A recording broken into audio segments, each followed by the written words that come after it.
গল্পকথন by Kallol chapter 2। আমাদের আজকের নিবেদন প্রবোধ কুমার সান্যালের লেখা হর পার্বতী সংবাদ। মাথার চুলের রাশির মধ্যে দাঁড়া চিরুনিখানা টানতে টানতে নন্দিতা বললে, বলেছিলাম না তখন, এখন শুনতে পাচ্ছ তো? টেবিলের কাগজপত্রের উপর কলমটা রেখে মুখ ফিরিয়ে সুপ্রিয় বললে, শুনিনি কিছু, অত গোলমাল কিসের? জানো না, আদর দেবার বেলায় তখন তো 10খানা হাত বার করবে। আমি তখনই জানি কপালে দুঃখ আছে, এখন সামলাও। আরে কি হলো আগে তাই শুনি। হবে আমার শ্রাদ্ধ, ইচ্ছে হয় বাইরে গিয়ে বড় বড় কান দুখানা বের করে শোনোগে। সুপ্রিয় হেসে বললে, বড় কান আমার না তোমার? রাগ করে নন্দিতা বললে, আচ্ছা আমার না হয় বড় কান, আমি গাধা, আর তুমি দাঁত বের করে হাসছো যে বড়। দাঁত নয়, দাঁতাল। সকালবেলাতে ঝগড়া আরম্ভ করলে তো, তবু শুনতে পেলুম না বাইরে গোলমালটা কিসের। সুপ্রিয় বললে, আরে শোনো, চলে যেও না। আচ্ছা গাধার কান নয়, ইঁদুরের কান, হয়েছে তো, এবার শোনো। এলো খোপা পেছন দিকে ফিরিয়ে নন্দিতা দরজার কাছে এসে দাঁড়ালো। খরদৃষ্টিতে চেয়ে বললে, রাতের জানোয়ার দিনে হয় মানুষ, কেমন? হাসি মুখে সুপ্রিয় বললে, আরেকটু কাছে এসো। ঝগড়াও করবে অথচ হাতের নাগালের বাইরেও থাকবে, এ আমার অসহ্য। এসো বলছি হাতের কাছে। মুখ দেখলে ঘেন্না করে বলে মাথায় একটা প্রবল ঝাঁকুন দিয়ে নন্দিতা চলে গেল। কিন্তু পড়াশোনায় সুপ্রিয়র আর মনোযোগ দেওয়া হলো না। বাইরের গোলমাল তখনও থামেনি। উঠে সে বাইরে এসে দাঁড়ালো। ব্যাপারটা অবশ্য এমন কিছুই নয়। তার বেবি কুকুরটা এমন একটা গন্ডগোল প্রায় বাঁধিয়ে বসে। কুকুরটা আজকাল ভারী দুষ্টু হয়েছে। শৈশব থেকে সে এখানে মানুষ আদরে ও যত্নে লালিত। এখন তার চেহারায় ও ভঙ্গিতে এসেছে তারুণ্য। রোগটা বেড়ে গেছে। এই পাড়ায় সে কাকে যেন তেড়ে গিয়েছিল। সে বাড়ির কর্তা গিয়েছেন ক্ষেপে। বলছেন, পুলিশে খবর দিয়ে এক্ষুনি ফাইন করাতে পারি, তা জানো? ওদের জানিয়ে দিও, বড় মানুষই ফলাতে হয়তো ভবানীপুর ছেড়ে বালিগঞ্জ যাক, এদিকে ওসব চলবে না। আমরা হালদার পাড়ার ছেলে, অমন ঢের ঢের চালাকি দেখেছি। সুপ্রিয় বললে, তথাস্তু। মুখ ফিরে নন্দিতা বললে, নির্লজ্জ তুমি। কেন নির্লজ্জ? যেতে বলছে বালিগঞ্জে, তাই যাব। হালদার পাড়ায় যে কুকুর মার খায়, বালিগঞ্জে গিয়ে সে মাথায় চড়ে বসে। জানোয়ারের উপর মমতা আধুনিক কালচারের লক্ষণ। তুমি তো সেদিন বলেছিলে, জানোয়ার থেকে মানুষ, না মানুষ থেকে জানোয়ার। ওরে কেষ্ট, আগে বাবু, ওপরে আয়। চাকরটা উপরে উঠে এলো। নন্দিতা মুখ ঝামটা দিয়ে বললে, হতভাগা, তোকে না বলেছি দিনের বেলা বেবিকে বেঁধে রাখবি?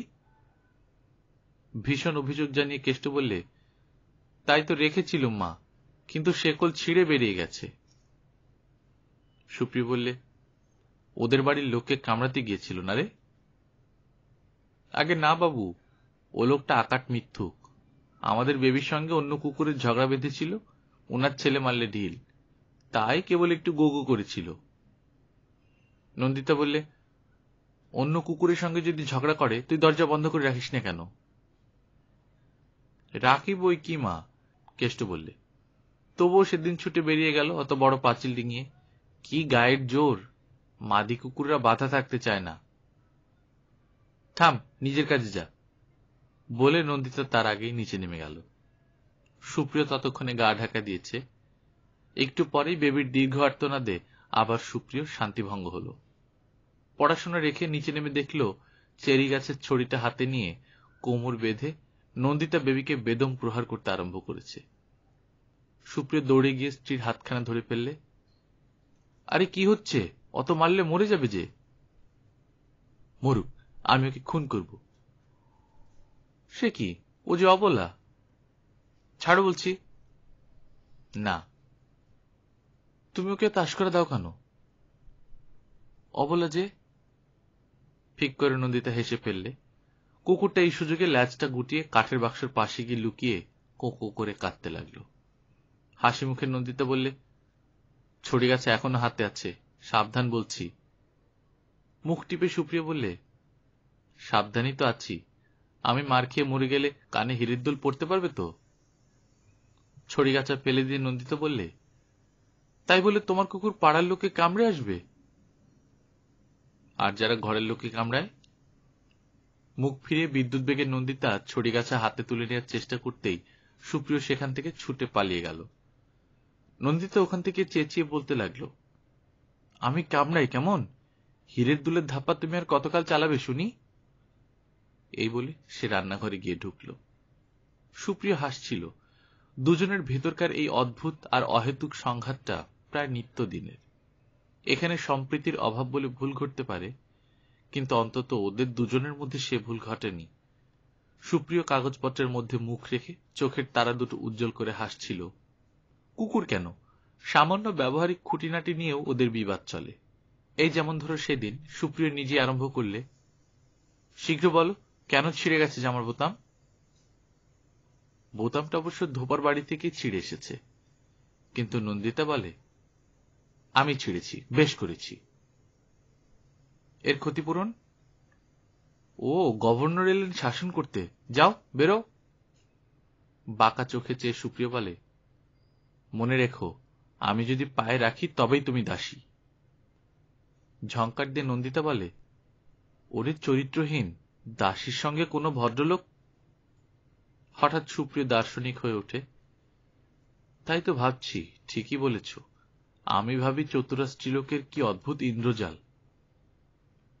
আমি চতুরা? নন্দিতা বলে, ভিক্ষে চাইতো কে পেছনে পেছনে এসে?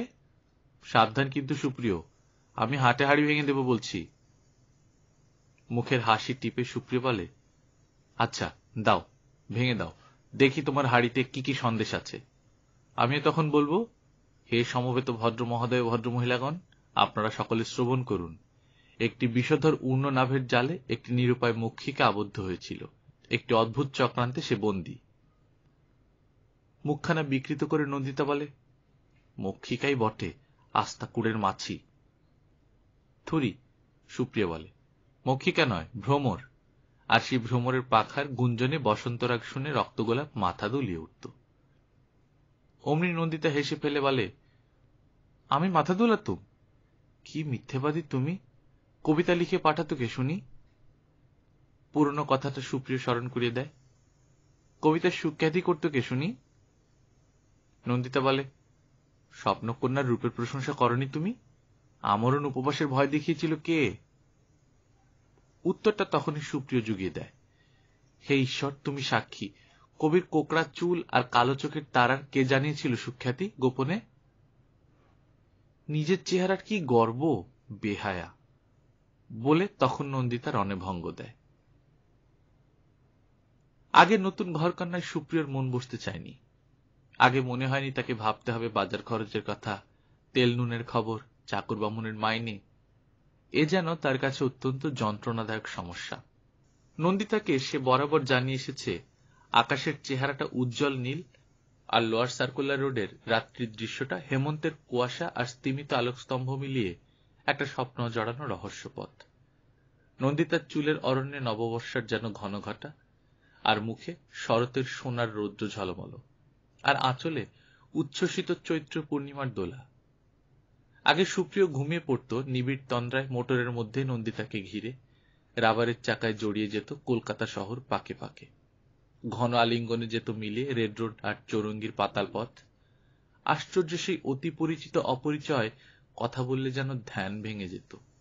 ঘুমের রসে টসটস করছে কণ্ঠস্বর, যেন দূরের কোন এক তপবনে তপস্বীর মৃদু স্তবগান। দেওদারের স্তব্ধ বিশাল ছায়ায় দাঁড়িয়ে মুগ্ধ চক্ষে সুপ্রিয় বললে, ঘোমটা দাও মাথায়। না, নন্দিতা আদরে জড়িয়ে বললে, আড়াল করতে পারবো না তোমাকে। আড়াল খুলে আবিষ্কার করে নেব। লজ্জা করে যে তোমার সামনে ঘোমটা দিতে। কেন? আগে থেকে তো দেখে নিয়েছ, আড়ালে রাখার আর কি আছে? শীতের মধ্যাহ্নে দেওদারের নিভৃত স্তব্ধ ছায়ায় দাঁড়িয়ে নন্দিতা আবার বললে, নতুন বউ আসে ঘোমটা দিয়ে, সেই জন্য তাকে খুঁজে বার করতে হয়। সুপ্রিয় বললে, হলো না, বরকে যতই জানতে থাকে ততই ঘোমটা খোলে মেয়েরা। বিয়ের পরেও নন্দিতা ঘুমটা দিল না। সিঁথির সিঁদুর লুকিয়ে রাখল একপাশে চুলের ঘন অন্ধকারে। অরণ্যের গভীরে যেমন গোপনে থাকে অগ্নিশিখা। এটা কেমন তর? নন্দিতা বললে, আমাদের তরুণ কৌমার্যকে জাগিয়ে রাখবো দুজনের সামনে চিরনতুন করে। রাখি পূর্ণিমার রাত্রে ওরা স্টিমারে চলেছিল বদরতলা পেরিয়ে। আকাশের এক পারে শরতের চন্দ্র, অন্য পারে মেঘের মন্ত্র। সুপ্রিয় বললে, পারবে? তার হাতখানা হাতের মধ্যে নিয়ে নন্দিতা নতমুখে বললে, বোধহয় পারব না। স্বামী স্ত্রীর মধ্যে কোনো প্রতিজ্ঞাই থাকে না। সুপ্রিয়র কণ্ঠস্বর সেই চন্দ্রবরণ নদীর উল্লোলে উচ্ছ্বসিত দোলায় দুলে উঠল। অনাদি আর অনন্তকাল তার সেই আবেগের মুহূর্তের উপর দাঁড়িয়ে থরথর করে কাঁপতে লাগল। বললে, নন্দিতা, ভুলতে ইচ্ছে করে না আমাদের সেই প্রথম পরিচয়ের উল্লাসের দোলা। আমার বুকের রক্তে যখন কবিতা লিখেছিল, আর তুমি সেই রক্তের দুই চরণ রাঙিয়ে এসে দাঁড়ালে। স্টিমার সেদিন যেন জীবন মরণ বিদীর্ণ করে চলেছিল পৃথিবী ছাড়িয়ে অথই অজানায়। সুপ্রিয়র চমক ভাঙল। এর মধ্যে কখন বেবি নিচ থেকে এসে তার পায়ের তলায় আশ্রয় নিয়েছে। সেদিনটা নেই বটে, কিন্তু এখন এসেছে একটা প্রকাণ্ড ব্যাপ্তি। প্রথম প্রবাহটার সেই খরবেগ এখন মন্থর। জীবনযাত্রাটা দুই দিকে এখন বিস্তৃত গভীর হয়েছে বলেই ওপরটা প্রশান্ত। প্রথম অবস্থাটা চঞ্চল ছিল বলেই দিশেহারা। এখন লক্ষ্যটা স্থির, তাই নিরুদ্বেগ। চুরির আওয়াজে সুপ্রিয় মুখ ফিরিয়ে তাকাল। নন্দিতা ঘরে এসে দাঁড়িয়ে বলল, পায়ের তলায় এসে ঢুকেছে বুঝি? ওকে আমি তাড়াব। তাড়ালে কোথায় যাবে বেচারা? কুকুরের নেশা নিয়ে তোমাকে আমি থাকতে দেব না। তুমি ছাড়া বুঝি আমার আর কোনো নেশা থাকতে নেই? না। বলে নন্দিতা কাছে এলো। সুপ্রিয়র গলাটা তার চুরি ভরা দুই হাতে জড়িয়ে ধরে কাঁধের উপর মুখ রেখে বলল, তোমার আর কোনো নেশা আমার বরদাস্ত হয় না। সুপ্রিয় বললে, কেন বলো তো? শুনলে তুমি আস্পর্ধা পাবে, তাই বলতে ইচ্ছে করে না। আচ্ছা বলো, অভয় দিচ্ছি। সহজে তো পাইনি, পেয়েছি অনেক দুঃখে, তাই কেবলই হারাবার ভয়। তুমি আর কিছুতেই মন দিতে পারবে না। সে কি, ঈশ্বর চিন্তাও নয়? সুপ্রিয়র চাহনিতে ভীষণ বিস্ময়। নন্দিতা তার মুখখানা টিপে ধরে বললে, নাস্তিকের মুখে ঈশ্বরের নাম শোনা পাপ। আর বলবে? বলবে আর? ছাড়ো ছাড়ো, সতী নারীর চুরির ঘায়ে মুখখানা কেটে গেল বুঝি? বেবি এবার কোন আসন্ন দুর্যোগের আশঙ্কা করে পাশ কাটিয়ে ঘর থেকে উঠে বেরিয়ে গেল। সুপ্রিয় বললে, ওর সঙ্গে তোমার একটা আড়ি আছে। হেসে নন্দিতা বললে, ও আমার চোখের বালি, ওই যে বেরিয়ে গেল, এ বেলায় আর বাড়ি ঢুকবে না। সুপ্রিয়া তার কোমরে বাঁ হাতখানা জড়িয়ে বললে, সংসারের সঙ্গে তুমি মানাতে পারো না, তাই আমার সঙ্গে ঝগড়া বাঁধাও, তাই না? অমনি গোজামিল দিচ্ছ কেমন? ঠিক উল্টো, তোমাকে বাগ মানাতে পারি না ঘরকন্নায়, তাই এত ঠোকাঠুকি। এই যে সকালবেলা থেকে বসে রইলে, করলে কি বলো দেখি? করতে তো বলনি। বলে না দিলে বুঝতে পারো না? বাজার হলো কোত্থেকে, রান্না হলো কি দিয়ে? না হয় জানলাম চাকর বামুন আছে, কিন্তু খোঁজ খবর রাখা এও আমাকে করতে হবে। বিয়েটা ফিরিয়ে নাও নন্দিতা, এসব আমি পারবো না। বলো কি, বাজারের হিসেব, মুদির পর্দ, গয়লার পাওনা। একখানা চেয়ারেই দুজনের ঠেসাঠেসি করে বসল। নন্দিতা হেসে বললে, ধোপার খাতা, বাড়ি ভাড়া, ঘুটে কয়লা, তাছাড়া ডাক্তারি, মনিহারি, শ্যাকরা, আরো কত কি। আমাকে মুক্তি দাও নন্দিতা, এসব আমি পারবো না। নন্দিতা স্বামীর গায়ে মুখখানা বুলিয়ে বললে, আরো রইল ব্যাংকের জমা খরচ, পোস্ট অফিসের খাতা, ইন্স্যুরেন্স পলিসি, পাটকলের শেয়ার, তোমার বাড়ির খাজনা, ইনকাম ট্যাক্স, সব ছাড়িয়ে তোমার চাকরি। ব্যাকুল হয়ে সুপ্রিয় বললে, সবই ঠিক, কিন্তু আমি কি অপরাধ করেছি? বিয়ে ফিরিয়ে নাও নন্দিতা, বিয়ে আমি করিনি, ঘরকন্না আমি মানিনি, আমাকে ছেড়ে দাও, কেঁদে বাঁচি। নন্দিতা তার চিবুক নেড়ে দিয়ে বললে, তখন মনে ছিল না? কখন গো? দেবদারুর ছায়ার নিচে দাঁড়িয়ে কি প্রতিজ্ঞা করেছিলে? তখন কে জানতো তোমাকে পাওয়া মানে এতখানি উৎপীড়ন মাথা পেতে নেয়া? হ্যাঁ, আমি প্রতিজ্ঞা করেছিলাম মহারানীর সকল দায়িত্ব আমি বহন করব। তবে দাঁড়াও, তখন গয়লা, মুদি, ধোপা, কয়লাওয়ালা কেউ গিয়ে দাঁড়ায়নি। তোমার প্রেমে মজতে গিয়ে তোমার ওই বর্বর সন্তান দলের বিভৎস আক্রমণ আমাকে সইতে হবে এমন কথা তো হয়নি। তবে না হয় চলো কোথাও পালিয়ে যাই। যেখানেই পালাবো তোমাকে নিয়ে, সঙ্গে থাকবে এই গোলক ধাঁধা আর এই প্যারাফার্নালিয়া। আর যাবেই বা কোথায় তুমি এই শরীরে? স্বামীর কাঁধের উপর মাথা রেখে নন্দিতা বললে, সব গুলিয়ে দিলে তুমি। কিসে কি হলো আমিও ঠিক বুঝতে পারলাম না। সুপ্রিয় বললে, পারবে আর কিছুদিন পরে। আমি কিন্তু বলে রাখছি নন্দিতা, হয় বিয়ে ফিরিয়ে নাও, আর নয়তো তোমার সন্তান দলের ছোঁয়াচ থেকে আমাকে বাঁচিয়ে রাখো। বিয়ে মানে দায়িত্ব, কিন্তু দায়িত্ব মানে ভদ্র জীবনের উপর অত্যাচার নয়। টাকা কড়ি, ঘরকন্যা সবই তোমার, আর তুমি কেবল আমার, এই শর্ত। নন্দিতা তার মুখের উপর ঝুঁকে পড়ে বলল, তুমি কি সিরিয়াস? হাফ সিরিয়াস, কারণ মনের কথা হেসে না বললে তোমার দরবারে আবেদনটা পৌঁছাবে না। উঠে দাঁড়িয়ে নন্দিতা বললে, কোনো শর্তে আমি সংসার করতে পারবো না।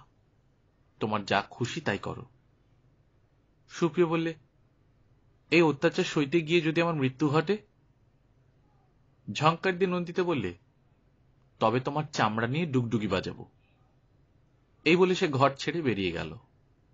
বেলা 11টার পর সুপ্রিয় খেয়ে দিয়ে আপিস বেরোল। কিছুক্ষণ পরে দেখা গেল প্রবল উৎসাহে নন্দিতা ঘরের কাজে মন দিয়েছে। চাকরটাকে বললে, ওপরে একবার আমার সাথে। এই বলে সে কোমর বেঁধে একটা প্রবল তাড়নার কাজে লেগে গেল। নতুন করে ভাবতেও সে জানে, মেয়েদের সৃষ্টি শক্তি নেই এমন মতবাদ যাদের, নন্দিতা তাদের প্রতিবাদ। নন্দিতার অত্যধিক পরিশ্রম, অতিরিক্ত ছোটাছুটি আর হাঁটাহাঁটি ডাক্তারের নিষেধ, কিন্তু আজ তাকে বাগ মানানো যাবে না। স্বামীর মনের প্রবাহটা আবিল হলে স্ত্রীর পক্ষে দুর্দিন কিনা নন্দিতার জানবার দরকার নেই, কিন্তু পুরুষকে ঠিক বুঝতে না পারলেই নারীর মনে জমে উঠে আশঙ্কা। তখন চুম্বন আলিঙ্গনের আতিশয্যটাও নির্ভুল নিরাপদ বলে মনে হয় না। পুরুষের প্রাণের চিন্তাধারা সম্পর্কে নিঃসংশয় হতে না পারলে মেয়েদের স্বস্তি নেই। ঘণ্টাখানেক পর দেখা গেল অতিশয় পরিশ্রমে নন্দিতার কপালে চুলের আঙুলগুলো বেয়ে কোমল কয়েকটি ঘামের ধারা নেমে এসেছে গাল বেয়ে। মুখে ললিত রক্তাভা, যেন ভেতর থেকে প্রভাতের তরুণ সূর্যোদয়ের আভাস। কিন্তু আরেকটু লক্ষ্য করলে দেখা যাবে সবগুলোই ঘামের ফোঁটা নয়, টলটলে অশ্রুর ধারাও নেমে এসেছে তার সঙ্গে। বিড়ম্বিত জীবন তার নয়, কিন্তু এতদিন পরে আজ যেন একটা আকস্মিক ঝাপটায় মনে হচ্ছে সর্বশান্ত হয়েও একজনকে আজও পরিপূর্ণ পাওয়া যায়নি। জটিল রহস্যের আঁকাবাঁকা পথে এখনো রইল সে অনেক দূরে। হয়তো ঘোমটা সরিয়ে ধীরে ধীরে তাকে আবিষ্কার করলে পাওয়া সহজ হতো। সংশয়ের দ্বন্দ্বে আর বুঝতে না পারার অনুতাপে নিরুপায় নন্দিতার মনে কেমন যেন একটা আসন্ন ভূমিকম্পের থরথর কম্পন এপার থেকে ওপার পর্যন্ত শঙ্কায় আকুল করে তুলেছে। ওদের ভালোবাসার আগডালে সুন্দর সুগন্ধ ফুল ধরেছে সন্দেহ নেই, কিন্তু মৃত্তিকার নিচে মূল এখনো গভীরে নামেনি। ফুল ফোটার চেয়ে শিকড়ের দিকে কোনো নজর নেই। সন্ধ্যার সময় সুপ্রিয় ফিরে এলো। সে আসে একটা সমারোহ সঙ্গে নিয়ে। মোটা টাকা মাইনে পায়, কিন্তু রোজ রোজ নতুন নতুন মোটরে চড়বার লোভে সে দামি ট্যাক্সি চড়ে আসে। মোটর আজও কেনেনি।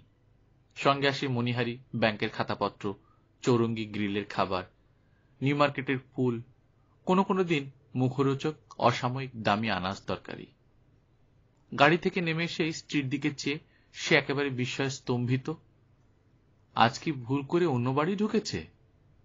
কাছে এসে নন্দিতা বললে, দেখছো কি বোকার মতন? এই বলে মাথার টুপিটা খুলে নিল। সুপ্রিয় শুধু বললে, হতবুদ্ধি। অমন হাঁ করে থাকলে আমি কিন্তু সব টান মেরে খুলে ফেলব। আজ তার কপাল থেকে সিথির ভেতর অব্দি সুদীর্ঘ বিস্তৃত সিঁদুর রেখা, পরনে গজা রঙের রেশমি রাঙাপার শাড়ি, আঁচলে চাবির গোছা, মাথায় ঘুমটা। সুপ্রিয় রাধুনী বামুন আর চাকরটাকে লুকিয়ে নন্দিতাকে কাছে টেনে নিল। বললে, নতুন কিনা, তাই ভালো লাগছে। নন্দিতা বললে, আজ কিন্তু তোমাকে কোথাও যেতে দেব না। সে কি, গাড়ি আনলাম যে তোমার জন্যে। তুমি তো বেড়াতে যাবার জন্য পাগল, আমাকেই তো তুমি তিষ্ঠতে দাও না। না, চলো ছাদে বেড়াবে, আজ পূর্ণিমা। গাড়ি ফিরে গেল। ঠিক বোঝা গেল না নতুন করে মিলনের আনন্দ নাকি আজ অভিনব উপায়ে পরস্পরকে জানার আগ্রহ। রমণীর বেশ ছেড়ে আজ হঠাৎ গৃহলক্ষ্মীর ছদ্মবেশ কেন?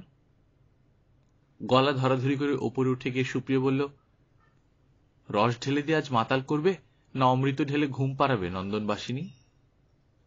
সুপ্রিয়র বোতাম খোলা কোটটা মুখের উপর টেনে নন্দিতা বললে, রসটা ছেঁকে নিলেই অমৃত। সঙ্গীত না সুভাষণ, দুটো মিলিয়ে যা হয় কবিতা। ঘরে চলো। ঘরে ঢুকে সুপ্রিয় অবাক হয়ে গেল। যে ঘরে সকালবেলা সে ছিল এ ঘর সে নয়। তার চকচকে চোখের তারা চারদিক থেকে ঠিকরে পড়তে লাগল। যা ছিল তা সবই আছে, কিন্তু ভিন্ন চেহারায়, ভিন্ন ভঙ্গিতে। পরিচ্ছন্নতার দিক থেকে নয়, প্রাণ বৈচিত্র্যটাই যেন সজীব। এ দেয়ালের ছবি ও দেয়ালে, এধারের খাট ও ধারে। নতুন হয়ে এসেছে ফুলদানি, চায়না গ্লাস ঘুরে গিয়ে দাঁড়িয়েছে দক্ষিণে, মখমলের জাজিমে রেশমি তাকিয়া। পোর্ট্রেটগুলোর বদলে ল্যান্ডস্কেপ এসে সমস্ত ঘরখানার ভেতর কল্পনার একটা অসীম ব্যাপ্তি এনে দিয়েছে। পর্দা সরিয়ে ঘরের ভিতর দিয়ে অন্য ঘরে নন্দিতা স্বামীকে নিয়ে গেল। এ আবার নতুন জগৎ। এধারে সোফা আর ইজি চেয়ারের সেট, ওধারে পিয়ানো, দেয়ালের গায়ে গায়ে বইয়ের আলমারি, কোণে কোণে পিতল আর পাথরের পুতুল, মাঝখানে কাচের টেবিলের উপর চীনা আর তিব্বতী কিউরিও। জানলার স্ক্রিনগুলোতে সুন্দর কারুকলা চিত্রিত। সুপ্রিয় বললে, পেলে কোথায় এত? সবই ছিল। দেখতে পাইনি তো। চোখ ছিল না তোমার। এসো, কাপড় ছাড়বে। শোবার ঘরে এনে সুপ্রিয়কে খাটের উপর বসিয়ে নন্দিতা তার পায়ের জুতো আর মোজা খুলে দিল। ঠাকুর খাবার নিয়ে এলো হাতে করে। কচুরি, নিমকি আর সন্দেশ দেখে সুপ্রিয় বললে, কিরকম যেন একটা ষড়যন্ত্রের আভাস পাচ্ছি। হঠাৎ আজকে এমন রাজোচিত আতিথেয়তা আরম্ভ হলো কেন? ব্যাপারটা কি বলতো ঠাকুর? ঠাকুর টিপায়ের উপর খাবার আর জল রেখে যাবার সময় বললে, সবই মা তৈরি করেছেন। লক্ষণ ভালো নয়। যুদ্ধের চেয়ে সন্ধির চেহারা দেখলে আমার ভয় করে। কেন? নন্দিতা হাসি মুখে প্রশ্ন করলে। তখন মনে হয় তোমাকে বুঝি আর চিনতে পারছি নে। ঝগড়া করে কি হবে? এতেও আমার দুশ্চিন্তা। তুমি চুপ করে থাকলে মনে হবে দূরে সরে যাচ্ছ। তোমার মুখ বন্ধ হলেই আমার হবে পরাজয়। আমি সীতাও চাইনি, দ্রৌপদীও নয়। আমি চাই সুভদ্রাকে। আমার হাতে ধনুর্বাণ, তার হাতে অশ্ববল্গা। হয়েছে, এবার বীরের তনুতে লহতনু। এই বলে উঠে নন্দিতা হাত ধুয়ে স্বামীর মুখে একখানা কচুরি পুড়ে দিল। তারপর সুপ্রিয়ের কোমরের বোতামগুলো খুলে ট্রাউজার ছাড়িয়ে নিয়ে ধুতিখানা জড়িয়ে দিতে লাগল। মাস পাঁচেক পর অত্যন্ত উদ্বেগ নিয়ে সুপ্রিয় সেদিন সন্ধ্যার সময় হাসপাতালে খবর নিতে এলো। ডাক্তার হাসি মুখে বললেন, কেবিনে যান, আপনার স্ত্রী ভালো আছেন। মুখের ওপরকার অস্বস্তির ছায়া আনন্দে রূপান্তরিত হল। সুপ্রিয় সোজা দোতলায় উঠে গিয়ে 7 নম্বর কেবিনে ঢুকল। নার্স নমস্কার জানিয়ে বললে, সন্দেশ আনুন। সুপ্রিয় হাসল। তার আড়ষ্ট পা দুখানা টেনে নন্দিতার কাছে এসে দাঁড়াল। আজ আবার স্ত্রীর সঙ্গে নতুন করে পরিচয়। লজ্জা নয়, কিন্তু আনন্দের অসহনীয় অস্বস্তিতে নন্দিতা বালিশে মুখ লুকিয়ে রইল। মিনিট 2 পর দেখা গেল তার নাক বেয়ে অশ্রুর ধারা গড়িয়ে পাশের নবজাত সুন্দর শিশুর ছোট বালিশটিও ভিজে গেছে। নার্স বাইরে গেল। মাথার কাছে বসে রুমাল দিয়ে সুপ্রিয় নন্দিতার চোখ মুছিয়ে দিল। হাতখান একটু কাঁপল। রমণী রূপান্তরিতা জননীতে আজ থেকে যোগ্য সম্ভ্রম না দিলে আর চলবে না। সুপ্রিয়ার হাতখানা আবার সন্তর্পণে ফিরে এলো। কিন্তু অশ্রু কেন আজ? হয়তো নন্দিতার সেই জীবনটা এবার মুছে গেল। সেই দেওদারের ছায়াপথ, প্রিয় সান্নিধ্যে সেই অপরূপ জ্যোৎস্নার অবগাহন, চৌরঙ্গীর আবেশ বিহ্বল স্বপ্নলোক, তরুণ কৌমার্যের মালঞ্চে বাসক সজ্জা, সেই জীবনের বিচ্ছেদ বেদনা আর এই নতুন জীবনের আনন্দ। হয়তো তার অশ্রুতে তার বিচিত্র সংমিশ্রণও ছিল। সুপ্রিয় নতমস্তকে নতুন শিশুটির দিকে চেয়ে রইল। অনেকক্ষণ পর মুখ ফিরে নন্দিতা বললে, বাড়ির খবর কি? ঠাকুর চাকর আছে তো? আছে। ঠিক সময় খাওয়া দাওয়া হয়? হ্যাঁ। ভাঁড়ের চাবিটা নিজের কাছে রাখো তো? হ্যাঁ। একটু চুপ করে থেকে নন্দিতা বললে, কুকুরটার খোঁজ পেলে কিছু? নিঃশ্বাস ফেলে সুপ্রিয় সজাগ হয়ে বললে, হ্যাঁ, 10-12 দিন পরে কাল সকালে দেখি। আমাদের বারবারই সিঁড়ির তলায়। পোড়ামুখী ছিল কোথায় কদিন? সুপ্রিয় হেসে বললে, আরে সেই কথাই তো বলছি, তোমার ভয়ে গা ঢাকা দিয়েছিল। চেহারা দেখে সন্দেহ হলো। সিঁড়ির তলায় ঢুকে দেখি বেবির 3টে বাচ্চা হয়েছে। হ্যাঁ, বাচ্চা গো, একটা নয় 3-3টে। আর তাকে তাড়াতে তোমার মন উঠবে না। দেখো কি সুন্দর দেখতে হয়েছে বাচ্চাগুলো। নন্দিতা মুখ ফিরিয়ে নিঃশব্দে পড়ে রইল। গল্পকথন বাই কল্লোল চ্যাপ্টার 2-তে আপনারা শুনছিলেন প্রবোধ কুমার সান্যালের গল্প হরপার্বতী সংবাদ। আমরা নিয়মিত গল্প পাঠ করে শোনাচ্ছি। আপনারা যারা প্রথমবার মতো শুনছেন কাইন্ডলি সাবস্ক্রাইব করে নেবেন। যদি গল্প ভালো লাগে বন্ধুদের সাথে শেয়ার করবেন সোশ্যাল মিডিয়াতে। নিজে ভালো থাকবেন, আশেপাশের লোকজনকে ভালো রাখবেন। টাটা।